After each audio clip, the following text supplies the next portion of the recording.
I'm Lynn Katzman. I'm here with Gary Radman. And Gary, tell me your other name that I can't pronounce. Athanayika. Athanayika. Correct. Good. That's the right one. So I have decided. Steve has given me this wonderful opportunity to interview people. I'm only going to interview women. And we're going to talk a little bit about our own journey into senior living and then what we would want if we were there, the future of senior living. And it's a very unusual opportunity, and I'm enjoying, this is my second, and I'm enjoying it very much. So Gary, you and I have met many years ago. I don't even remember where we actually met, but we've had an interesting connection through many different places and times. Gary, you are an architect by training. I am. You are Sri Lankan. I am. A very proud Sri Lankan. Very. And a proud American, too. And a proud American, too. We're two wonderful sons. We share so much in common. We do. And I was so lucky to meet you in Sri Lanka and to meet your sister and to experience that part of your life from a different perspective. So I'm grateful. Today, I hope you'll tell us how you got into senior living. Why? Many of us come in because we're inspired by something that happens with an older adult.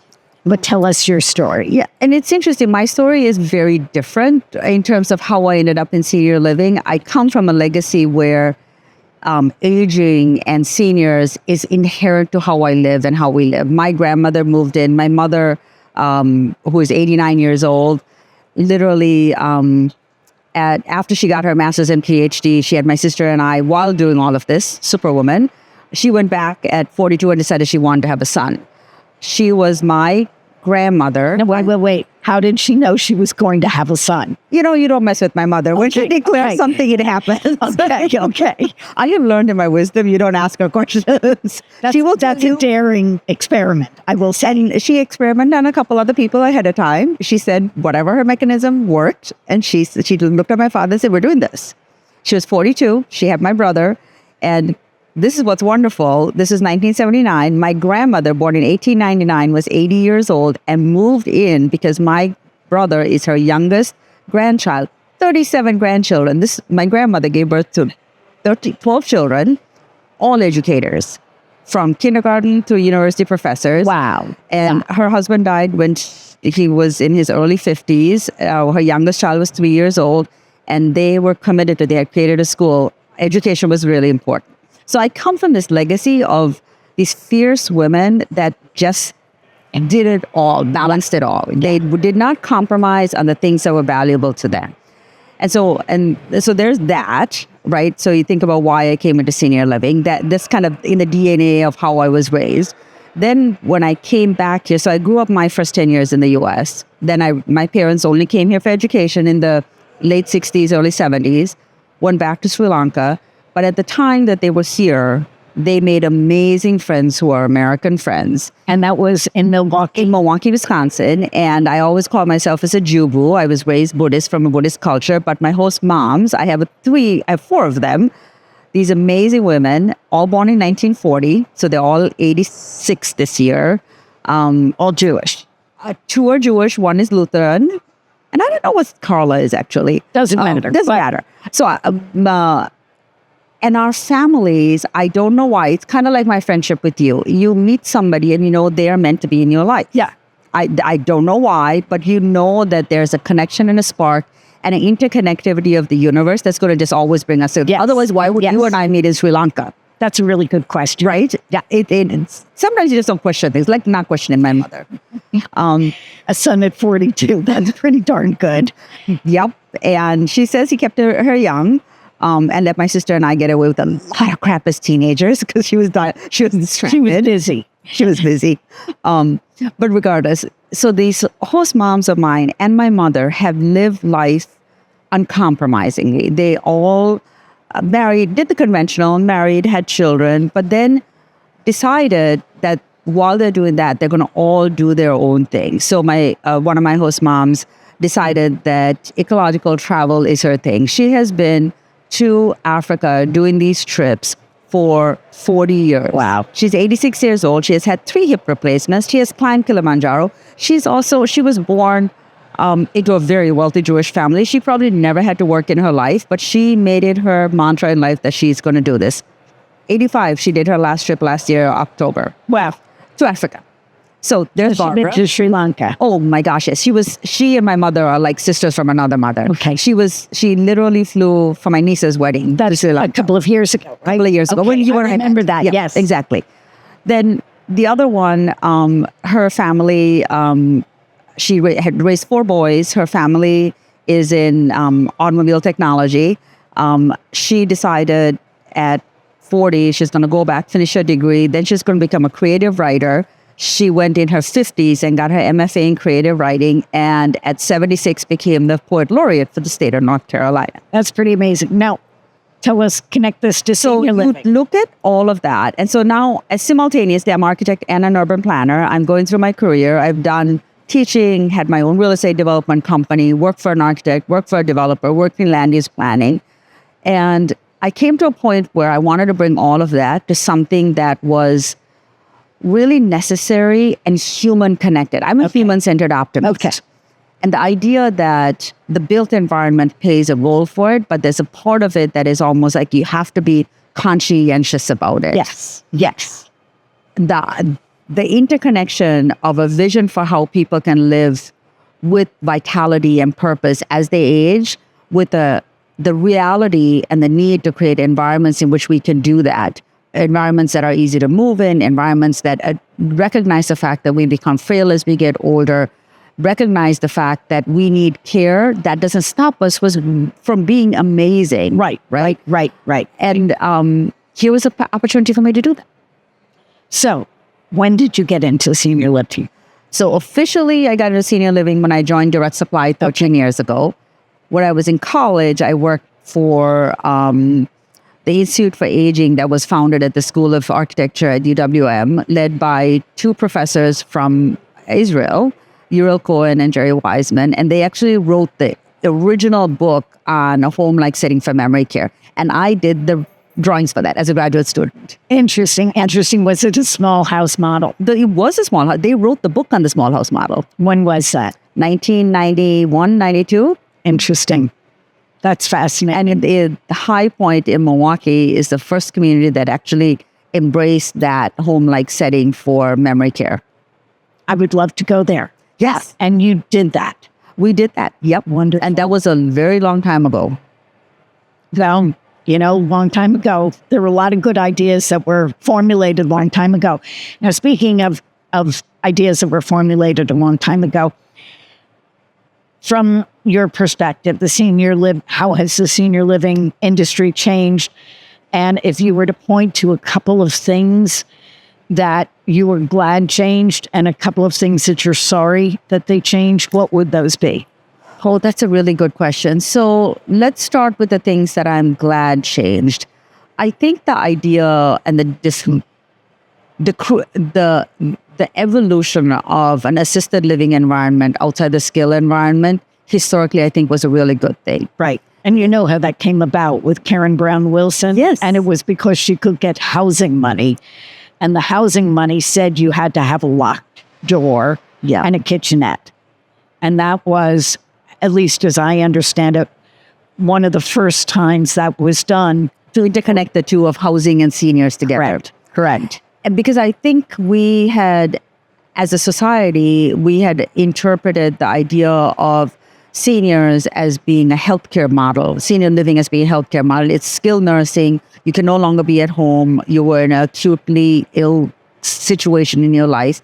And there's so much more to it than that. Well, it's interesting. I don't think people originally skilled buildings were step-down units from hospitals. Yes. They were designed for convalescence. Yes. Short-term stays, not long-term stays. Correct. And yet we had no place in our society. We had no residential, affordable option To get the care they needed. Yes. And so it became a place where people actually lived who had significant needs and little money.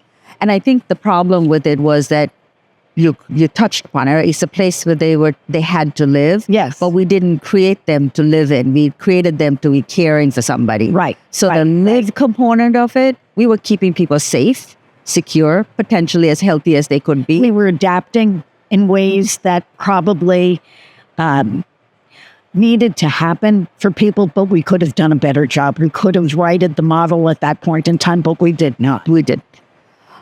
So to me, I think the idea that a different kind of a setting is required, that a different kind of lifestyle as we get frailer. And I sometimes think like, we're not very good at listening to our sixth sense or intuitive part of us, but we kind of happen chance on good things. Yeah. Like that, the notion of a congregate setting as we get older might actually give me good things, even though it's so culturally hard for me to leave my sense of home and what it defines for me. So tell us, how would we create harmony in senior living that people would feel like it's home? I think you have to go back to the resident. You have to go back to the person, and you have to understand what home Means to them. Means to them. Is it the fact that the history? I raised my family here. This is what I can do. Is it that as long as I'm here, I have the potential to do what I used to be able to do 20 years ago? Whether it is hosting Thanksgiving or the holidays for 20 people, whether it is my children and my grandchildren can come stay here, right? Exactly. Yeah. So it is we live on this hope that we can do it. So what I always say to the designers when they're looking at it is, please stop looking at it from here's all the things we can do for it. Try to understand the psychology of the person that's leaving. What are they leaving behind and what are their fears? Understand that and try to see in a setting where 90% of the time you actually need the care, but that 10% is the critical piece of the mind changing. So are there 2 or 3 things that you suggest are built into the environment that creates home from that perspective? I think there's lots of little pieces. From how we enter into a community, it should never feel institutional. This is somebody's home. Right. So what does that mean? It means that paint the picture for that is so when you come into your home, it's very gracious. It usually isn't a big voluminous hotel. It's not a hotel. A hotel is a little bit, it's there for grandeur. To feel like I'm on a 2-day vacation, it's going to be amazing. No, this is life. What about a front desk? So many of our communities have front desks. I would prefer to have a human being that connects with you. I know there are reality of things that have to be there. You have to have a front desk to stop on. But I feel like, think of somebody's front foyer. Think of Frank Lloyd Wright did this beautifully. He would do architecture where when you walk in, he was a short guy. So he squished you down and then he opened you up. Oh, interesting. I right? know that. Yes. Like go to Taliesin West or go to Taliesin East. And he played with heights and brought people to a human nature. And then it's not to say you can't have the voluminous space, but I think we have to look at it from a human-centered design aspect. And then you move through that. Can you do that with design, or is that a people thing? Oh, people are critical. Right. It is a design thing. You have to create the spaces for the people to be. And that's the other part you have to think about it. You have to look at how people move through a building, how they use a building, and the spaces have to be created around that. It has to be human-centered. So think about if you're a senior and you're waiting. How many buildings have we walked to that have a lovely foyer that you walk into? It's a vestibule, right? But for many seniors, they have to sit and wait for somebody to come pick them up. Why won't we do a nice, soft sitting area so they can sit there elegantly rather than on a bench? We created at one of the buildings we built in Chatham. There's a main entry. There's no seating in that entry, but there are 2 little areas that face the outside with windows that people can go sit in. So you walk in straight, that's not what you see, but the people who are waiting are warm, are comfortable, and they can connect to the outdoors. They can. And even if they're not waiting for somebody, they can watch what's going on. Yeah. People want to be perched and watching it. I used to, in my early career, when I was an architect, I worked on libraries. So like Traverse City Library is one of the buildings that I had helped design. We would design for teenagers. Teenagers want to see everything, but they don't really want to be watched. Seniors are kind of like that. They are. They want to watch everything. Don't watch me. So how do we do that? So in their case, it's about the location of where we create the sitting area. So just like you said in your space, right? We had those quiet areas they can watch, but they're not being watched, or they're perceived not to be watched, right? I think that where we put common areas, think of it like you're designing a city, right? And you're moving through a little town, which is what you're building. They're the roads, right? They're the interconnecting lanes. So common areas need to be in the path of movement because then they will get used. They also should do multiple things. They should be less around what exactly happens in there, but the persona. Every space should feel like this one is my man cave. I'm going here. It feels like a library. That's decorating rather than architecture. It's the location on the architecture, Okay. and then it's the decorating. So, for instance, I would do something that feels more like a man cave, quieter, warmer, lots of library, leather, warm. But I would also do a painting, sipping, outdoor patio, yoga, bright room. There's different personalities because in our homes, we kind of have that, right? We have the sunroom, we have the library. The rooms need to have those personas and they have to have the ability to do lots of different things and they have to be right scale. So let's go back to the ability to do lots of different things. There are a lot of people speaking now about when you develop in senior living, making sure that a space is multifunctional. Absolutely. So if a space is designed as a library, or as an art studio, how does that serve many different Okay, so take for instance, what is a library? When I would do my library would be an element of it. I would probably also have a little bar area. I would have interestingly, while library, I would probably still have a TV and a place where I can maybe watch a game, but have reading nooks. So to me, it is the feel of the place. I call it man cave. Right? And man cave not intended only for men, but the persona of a man cave, right? But the idea of a place. Warm, an enveloping place. Enveloping place that has kind of I'm not looking for bright sunlight there. When I'm talking about the sipping, and that would be my art place. It would be my activity room. It would most likely be connected to somewhere, maybe an outdoor patio that I could do outdoor yoga. It would be, so the difference would be, this would be quiet, soft, the man cave, right? This would be probably stone flooring, a little bit cooler, lighter. It's a persona. Yeah. Right? Now, you have to spend a little bit more money on each space, but because it has the flexibility to adapt, I don't have to create a theater room, a bar, a library. I've now combined all three. I don't have to do an activity room, an art room, a Pilates room. They're all connected in one spot, right? Interesting. Same piece of real estate, per square foot, more dollars, but only one or two. I hear you. Let's talk about technology. How is technology going to be integrated into place?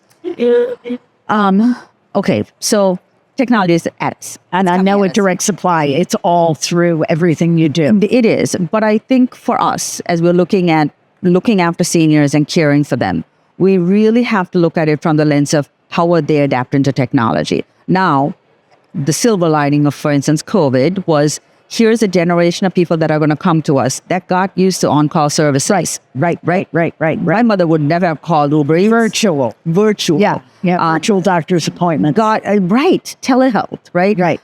We got used to taking Uber. Yeah. So that attachment to car kind of is squiffy now. Because I feel just as comfortable because I've taught my host moms how to get on the Uber app and get somewhere and go somewhere, right? So they don't have to drive. They don't have to drive. Dependent on those skills or their eyesight or whatever. And they're not stuck somewhere. Yeah. They're not waiting for the van to come pick them up. Yep. Right? They're able to go one-on-one. We now have given independence to them. So the entire art of technology from the consumer side is independence. It's tying into that independence and what they're used to. So many people are going to come to senior living knowing that they have operated a smart home. They probably have a Nest in their home. They can probably from their cell phone set the temperature. Why would we do that in the AL community? If we can find ways that we can save money on environmental issues, right? If I can manage my drapes and not have to drag them, because I can press a button and do it. If our consumer is already down that path, we need to meet them there. Okay, so now let's talk about cognitive abilities and technology. How will technology impact cognitive skills? In a good way. And I do think there's a lot of good ways that technology That's can why help I asked. cognitively. And I do think that the beauty of the cognitive challenges that we are experiencing as a population, right, is that it's coming at different speeds for people, and it's coming at different ages to people. Correct. And so I think as a society, we have to begin to think now about the things that we're doing to cognitively keep ourselves sharp. And I think that the technology we embed is an extension of that. Yeah. And like this morning, I was watching on news and they were talking about healthcare. And for the first time, we're not doing healthcare in a blanket situation. We're recognizing that what you need is different from what I need. So it's more personalized. It's much more personalized. The same thing with the cognitive technologies. What those technologies allow us to do is to personalize it by the resident. Interesting. And I do think it has to be inputted into, like we talk about direct supply. We have chairs that actually have sound Bluetooth so that the chair vibrates to the music. Oh, interesting. And think about how many people have hearing. I have friends in their late 50s, early 60s that are in hearing aids. Yeah, well, that's very true. And Right? more of us should be. Exactly. Yeah. Because and I keep telling people, it's not very pretty to go, huh? Look. I know. And hearing aids are a great example of technology where they're simple, it's cheaper, and they blend. And I think societally it's more acceptable now. Well, you can have AirPods Yes. that are actually hearing aids. That are actually hearing And aids. you don't have Seamless. to look right. It's seamless, and it goes through every generation, right? So what a young person uses is the same thing. It's not a senior designated. Correct, and I use it for different things. Correct. So, I think it comes down to us asking the question of ourselves as well as our residents, not what's the matter with you, but what matters to you. That's profound. I think it's essential to what we do. So are people doing that? And how do we, as operators and owners and capital sources and people like yourself who provide support to us in a number of different ways, how do we include that in our day-to-day activity? And how does that really inform what we do? I think a lot, and I'll just spend a little bit more time talking about this. You know, we often focus on what is the outcome, financial or quality related. And sometimes we have to experiment a little bit to get there. How can we use what you're suggesting, what matters to you, to drive that change? Because I actually think at the end of the day, we are in a human-centric business. And ultimately, it comes to whether it is a resident, their family members, or the staff. It ultimately comes down to that very question, what matters to you, right? And if I'm a funder, it is very, very critical that I make a return on my investors expected. I need to do that. As an operator, I have to be financially viable. Right, but that may conflict with what the resident wants or can afford. But ultimately, if you actually serve the need of that person and what matters to them, this will go up. So if they have the money to pay for it. Yes, they have the money, but there's also there's a little bit of a different way to look at it. So I always ask about it from the why behind the why kind of question. So when at Direct Supply, we're really good at this. Yeah. And, people will say, I need this. I'm going to dig a little bit deeper. I'm going to try to understand why you We need use that. the 5 whys. The 5 whys, right? Right. And so I think if we look at it from that lens, we can actually deliver those financial returns that we need to absolutely do, because we are not in the business of not being in business, right? Correct. So, but if we simply put it, what I see a lot of, you asked me before what I'm worried about, right? What I see a lot of is a very knee-jerk response to things, because we don't take a moment to sit back and say, let me breathe, let me think through this, let me really understand what I need to deliver, and now let me step forward. We're on this clip because faster is better. It's not. We have gotten ourselves into trouble as an industry because we're doing the Band-Aid solutions because we want to do something. And we're not taking a moment to think about what matters to that resident, what matters to their family members, what matters to the caregivers that are so critical to survival, right? If we take that moment to understand that and come up with the right solution, we will deliver the financial responses. So let me ask you this. You have people who are ahead of the curve. How do you reconcile that with consumers who are maybe not ready for that? I think we have to be a far more transparent, open industry. Yeah. I think one of the biggest challenges for senior living is that we keep thinking our doors are open to the community, but are they really? Well, can we facilitate that? Do we make our buildings feel comfortable? And open people? and Yes. porous, and Yeah. it begins with where we're located, what we do. So I keep saying, why do we find the most beautiful 5-acre greenfield site and go put a 120-bed skilled nursing, a senior living community there, right? And then wonder why no one wants to come visit us. Our residents can't go anywhere because Because that 5-acre site is cheaper. exactly. But if I take that building and if I pay 50% more per square foot and I place that in the center of the city, I guarantee my rates will be higher, my occupancy rates will be higher. And my cost to serve will be lower because I have access to a better work pool that's collected. So that's interesting. So what you're saying is a higher cost of building in the right place, the right type of ambiance, the right type of environment, let's say. You can justify that because of higher returns down the road. I think so, but I think it takes a really savvy operator with a really savvy developer and a funder to be able to pull that off. Because as the operator needs to understand exactly who they're serving and what that person needs. Okay, so we're in a very interesting time, as you know. These are interesting times, but what makes them interesting is interest rates are higher than they've been. They're not on a historical basis super high, but it makes it more difficult, correct, for new development to pencil. So how do we deal with that?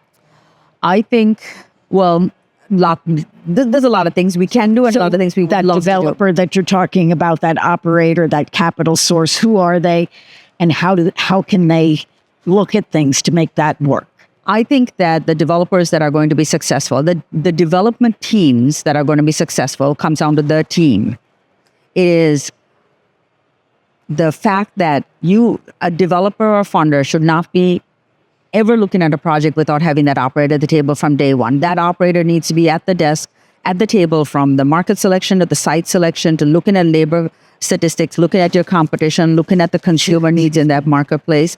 If you don't have a really good grasp of that, you're not going to come up with a good innovate, because you can't innovate the design of the product without the operator there. Well, without the operator and potentially without the consumer. And the consumer voice has to be. But which consumer? Now, let's go forward. You are now 85. Knowing what you do know about senior living and knowing yourself well, what do you want? So this is really weird. I actually would totally see myself living in senior living. Okay. I would not actually have an issue in the next 5 to 10 years putting a deposit down in a fantastic place, knowing that my future carers look for and fly the world. Okay, so CCRC or a life plan. A life plan community of some sort, and it's for a very bizarre reason. I know myself. I know I will build community wherever I go. Yeah, that's what I do. And I, through my life experiences, let's say, I went from having the big home and doing all of that, and life circumstances ended up moving to a setting a smaller place that was not a home. I didn't have a big garden, but I found out the big thing that I was so scared to have left behind did not matter, because wherever I was where home was and what I created. So for me, I leaped that a decade earlier than I should have. So you got rid of the fear. What you're saying is people fear something. And if we eliminate that fear, things will be a lot easier for all of us. And it's not only that I eliminated the fear, there was very little I actually had to give up. Like, I have not compromised on having people in my home. I haven't compromised on the things I need to, because I made a very informed decision about where I'm going to go. Like, my dining room table that can sit 16 people fits into an apartment. Right? Like, my 2 boys have their own bedrooms when they come. Like, I had weird things I needed, but guess what? I had a product that I found that could do that. But even more so than that, the thing that was the fabulous unintended consequence of that, it freed me to live my life. Yeah. So now, the eventuality of, like, in another 15 years, I need to start thinking, like, where do I want to be? And the next milestone for me is healthcare probably need to know that I have some options in the future. I'd probably do the same leap earlier rather than later. So, but like I sit and talk about it, but not a lot of people do. I agree. Now, you're focused on place in your day-to-day work. What would that place look like to you? Is it big? Does it have 3 bedrooms, 2 baths? Does it have a dining room and a kitchen? Will you be using that? How do you feel about the place that someone like yourself will want to make that move? So as I go to the next iteration, my general sense is that I would like, I don't mind smaller. I want it beautifully appointed. I want natural light. I want all the notions of biophilic design, a smart building. I want all of those. I want the building to be technology enabled to keep me safe and know that my family members' minds at rest, that if I needed something while I'm alone, they could. So size is not the issue. The number of bedrooms, the number of bathrooms is not what you... It is not, as long as the community that I go to, and this is one of the things that I've been a huge proponent of, create something that is like a family room that I can rent when my family's in town. Have 2 adjacent efficiency units that I could rent out. So I can still have family. Because guess what? The reality of it is... They don't come that often anyway. Yeah. Once a year, I may have all of them in my place. That's all I need it for.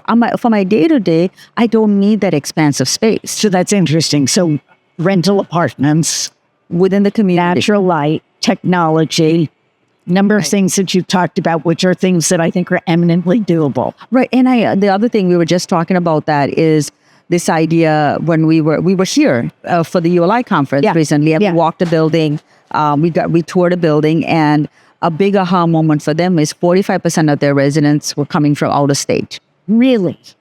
Why? It's Nashville. It's Nashville. But the other part of Nashville, it has the highest growing population of the adult children cohort. Right? So these are tax friendly. Right? That's really. It's tax friendly.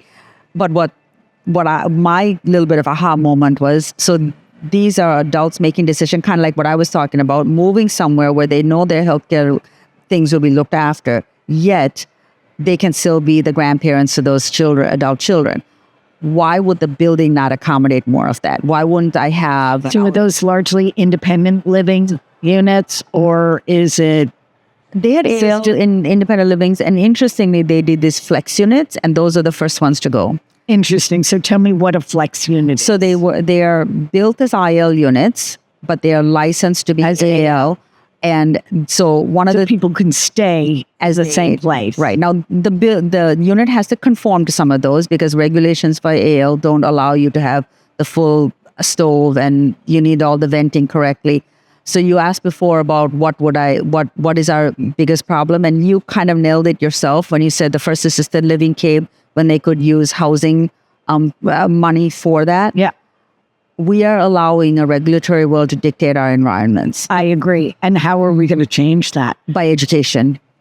So if you talk about the development thing we talked about, so my biggest thing about how we're going to get development started is ensure we put the right teams together.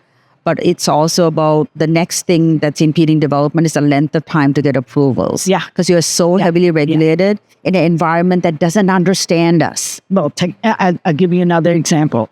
Technology and regulation. Yes. Technology enables us to give people privacy, to reduce staff time associated with some of the regular check-ins that we do, just as an example.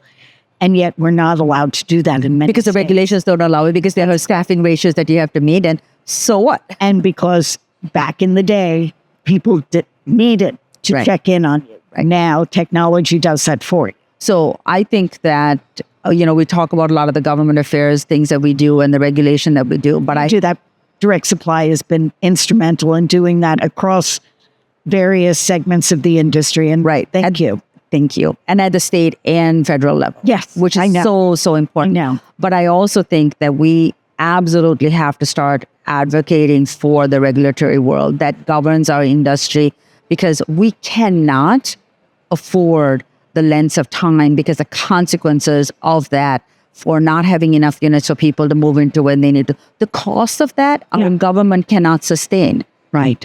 The cost of do nothing is massive. I agree. But convincing people is really hard. Take, our House of Representatives, they're up for election every 2 years. Yes. Senate is different, but every 2 years, people have to be reelected. And so what's front of mind for the electorate Right. is what ends up being front of mind for those people. And I think it's very hard to instill, to get someone to sign on to change, longer term change. Because change is not easy. So it's really interesting, Gary. You know, your vision of the future of senior living is bright. You believe if we can deal with our own personal fears, as you have, people will be willing to move into communities Right. that are set up to meet their personalized needs, their individual needs. And that the basis for doing that is readily accessible to us. We can make bigger windows. That's not going to cost us a fortune. No. We can employ technology that provides information. There are many different things that we can do Right. to bring the future into today's world. Right. And I have to say I appreciate that, because sometimes when you think about change, people think, oh, we've got to do everything. We don't have the ability to embrace that kind of change. But you're suggesting that it's very manageable. It's very manageable. And it comes down to, like I always tell people, this is my mantra to a lot of the women that I mentor. It's like, be authentic, know who you are, and meet your values. You don't need to be in competition with anybody else. You have to be who you are for you. It's the same thing for Say that again, loudly, into the microphone. What do you tell young women? I tell young women, be who you are, know your values, and be the author of your own destiny. Like, don't let other people tell you who you should be. Same thing for senior living. You know exactly who you are. Be brave. And guess Deal what? with your fear. Deal with yourself. Yes. And you know what? When you're authentically who you are, you don't have to waste your time trying to be somebody you're not. Right? Like, how much more time does that give me to go have fun? Go have fun and get good things done. Get good things done. Find peace for myself, because I am not spending my time trying to be something I'm not. And it's the same thing in senior living. You need to be who you are to those people you serve. And those people you serve are the seniors, their families, your caregivers. So you shared with me and others a song earlier that you said was so important for us in senior living. Tell us about that. Who did that, and what's the name of the song? Okay, so this is one of my favorite songs of all time. And interestingly, my niece actually found this song because she put it as her background music for her wedding video. Really? And I absolutely loved it. And it is about, we are all family. We are all welcome here. All genders, all ethnicities. Everyone is welcome here. And it is that notion. And we all get a seat at the table. And we all get a seat at the table. Every one of us, regardless of who, what, where we are from, right? And to me, that is a perfect world, because we're all, like, people talk of diversity, and obviously I'm a female, ethnic female here. But I'm not diverse against a standard. We're all diverse from each other. We are all diverse individuals. Right, we're diverse from each other. I totally agree. And so to me, it's like, I am 100% who I am. And that's it, right? And so it's the same thing with our senior living communities. We need to be the persona of who we need to be for those people that are there. We need to look at it more as a place where we can be our best selves. Right. And everyone feels welcome there. And that's the change. So it's a lot of change management, right? I think if you think about the psychology of what we're doing, as we grow older, in our 80s and 90s, we lose so much control of our destiny. And there's so much change happening at a time when we are already beginning to lose control of navigating that change. But the fear comes from we're giving it to the outside, right? Like, we're letting we as human beings allow the outside world to dictate so much of us. If we can teach ourselves to trust our gut and our instincts, regardless of what I can and can't control, I can control my response to it. Right. So we need to speak out. We need to take personal responsibility for speaking up. And also, I think, personal responsibility for participating. Right. We can't leave it to someone else to do. And we have to create space for those people that don't have the same level of verboseness as me in my place, right? And be able to say, I'm going to create the space. You come here. let me share with you. So when you said something really essential before, like we have to hear from the people we're going to serve, Yeah. right? And how do we create the space for that? How do we create a space for somebody to feel like they can speak up for themselves? Because sometimes I think the adult children voice is so overpowering. Well, I think even if we offer them a space to speak, we also have to offer them a place to do. Right. And space to do. Right. I think taking responsibility for what you can rather than abdicating that responsibility is critical. Right. It's important for cost, but it's also important for sense of self. Right. So, And I do think one of the things we owe ourselves is the ability to learn how to navigate difficult conversations. yes, With people at every level. Our caregivers have to know that, right? Like, Right. because you're talking very sensitive, deeply personal, almost sometimes traumatic conversations. maybe we need to do that earlier. What do you think? I think we definitely have to do that earlier. I sit my boys down who are in their 20s and had some really interesting conversations about life and where we are and expectations. And I've found that it connects us tighter and closer together. I would like to be a fly on the wall on those conversations. I know they were good.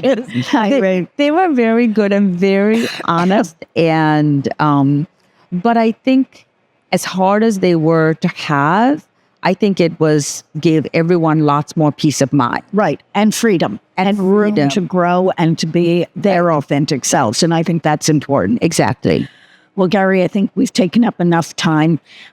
This has been superb. Thank you for taking Oh my gosh. time. Thank you. It's been a treat for me. Thank you. This is wonderful. And I am loving that you're doing this.